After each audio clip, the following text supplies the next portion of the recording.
Nostalgia's hitting all of us like a motherfucking train. And nothing gets us gamers craving for nostalgia like some good old-fashioned 8-bit and 16-bit goodness. Nintendo has fully realized that not only by bringing back Pokemon with Pokemon Go, but also releasing a miniaturized version of the classic NES console that's going to be digitally filled up with 30 classic NES games re-emulated, so that now you can take those games and play them on your HDTV, and now you can play those classic games that you know from your childhood at your leisure with a couple of little features thrown in. Recently they unveiled that not only are they going to have permanent saves so that you can pick up right from where you left off instead of having to put in another quarter and start from the beginning, but you're also going to have the option to either play in HD or resize it so that it's the classic 4:3 square aspect ratio. So in honor of this resurgence of classic nostalgia goodness that comes with video games or even movies with all the remakes and reboots that are coming out, it's like, what year is it? Let's look back at the OG, the motherfucking prime, the classic Nintendo Entertainment System. Here I have the original system from 1985, handed down by the generations, or more like just one generation, my parents.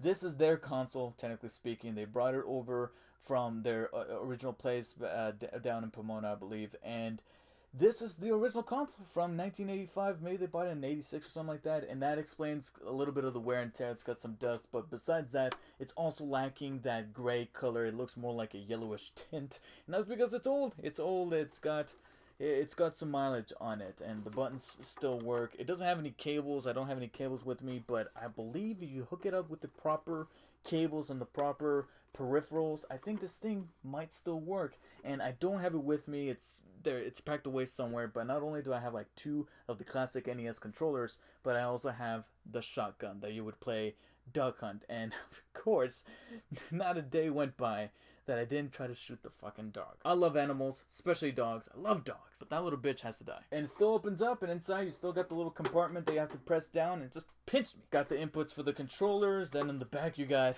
all of these different plugs for your Kinect and for your PlayStation camera and for your Move and for your Wii.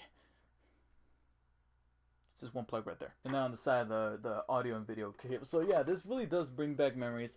Still have no fucking clue what this is for. Nintendo's always putting random mysterious things down at the bottom of the consoles. Remember the N64? Just recently a dude discovered that you could plug something in underneath it and it reads like these other cartridges. But anyways, besides that, not only did I want to show off the classic NES from 1985. It's pretty cool to kind of get a little blast from the past here.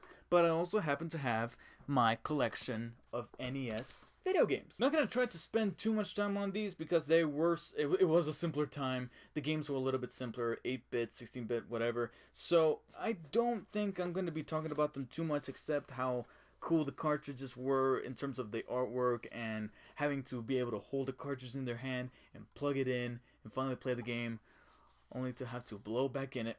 And our first entry is, of course, a classic that's gonna be on that classic NES edition that comes out later this year.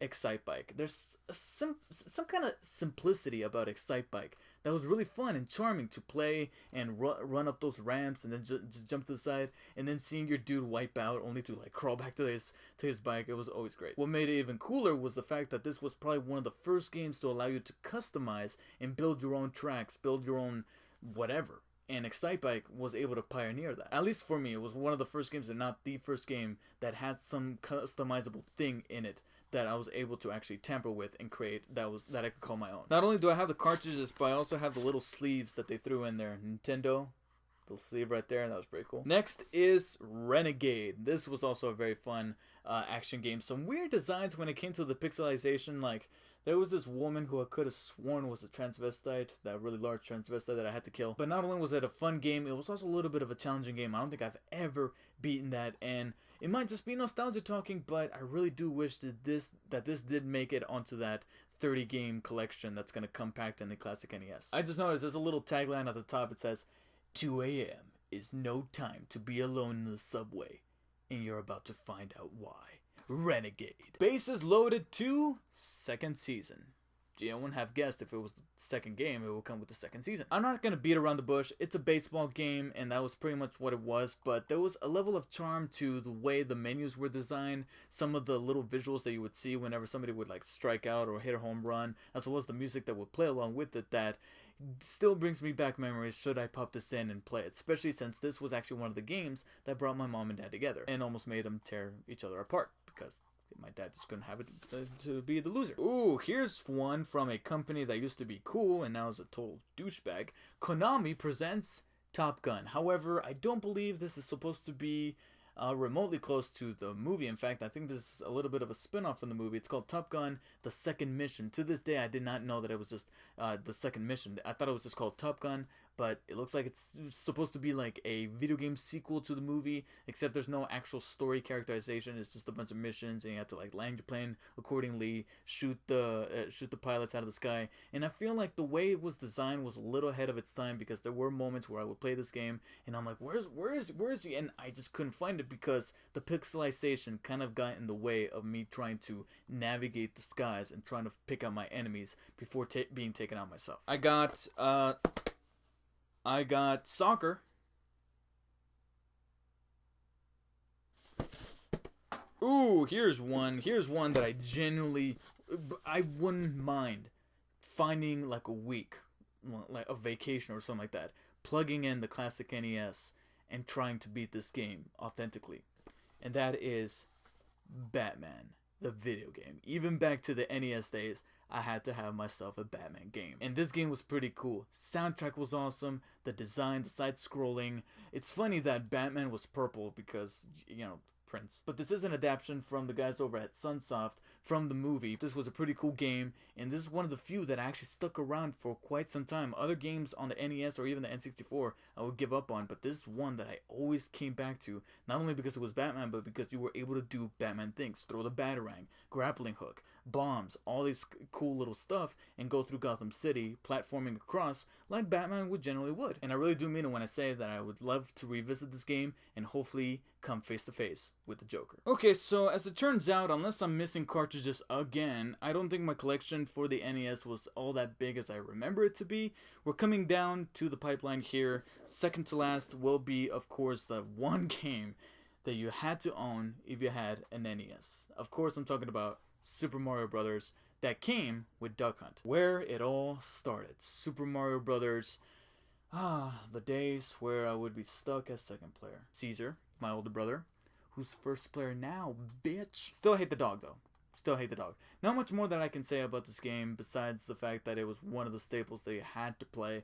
And to this day, you still have to go out and get it, whether it be on an emulation on your PC or that NES remix that came out with the Wii U, or should it be with the classic NES edition that's coming out later this year, because this is definitely going to be amongst the 30 games that comes packed with it, along with the sequels 2 and 3. And I just can't wait to go back and try to genuinely play those games and hopefully beat them. And last but not least, and I have to bring out the sleeve for this because this is a treasured little gem here, because the cartridge is so beautiful. Of course, if you can tell from the golden reflection, The Legend of Zelda. And this is also another game that's going to be in that 30, obviously. And it's one that I'm going to try to dedicate like a week or two to try to beat. Especially when they announce that they're going to have permanent saves so you can pick up right from where you left off. This is one that I definitely want to see all the way to the very end. And Legend of Zelda was a classic. The soundtrack, again, unforgettable, unparalleled when it came to that classic time from the early 90s when I started playing this with my older brother and trying to figure out the little Easter eggs about where to place the bomb to blow up the cave, as well as where in the map to go through to finally complete the dungeon or beat the giant spider or whatever it is. There was no going wrong with playing the original Legend of Zelda, except the artwork on. I mean, I love the cartridge, but the cover, this thing right here, you got like 2 hearts, a lion, and a key. If I were to cover up the game's title, Legend of Zelda, and you looked at that thing, how could you have known what it was? But after playing the game, I can tell you what it is: an instant classic and a legend that's going to stand the test of time. And so that about does it for my collection, unless I'm missing cartridges, just like I was with the N64. That about does it for the games I happen to own with the NES. So please tell me in the comments if you guys own this big puppy right here. Please let me know what games you have in your collection for this system. Are you going to be buying the classic NES edition that comes out later this year, I believe November 11th, from Nintendo, and take a trip down memory lane with it? Because I definitely am, and I would love to do some playthroughs on some of those games, whether it be the new segment that I was introducing some time ago, or just a random playthrough of me trying to get through Ninja Gaiden. I am not looking forward to that at all. Thank you so much for watching. Please let me know your feedback on the NES from the good old 80s as well as the new one that's coming out. Please like and share this video with all your friends. Subscribe if you haven't done so. I mean, what are you waiting for? It's just simple. Just press the subscribe button and your life will then be blessed with awesomeness from the internets. I mean, the rest of you is going to go on. You're still going to have to go to that job. But at least you'll be able to come home and watch some cool videos from me. There's that. Yeah, there's no going wrong with that. Anyways, thank you guys for watching, and I'll see you guys next time. Take care.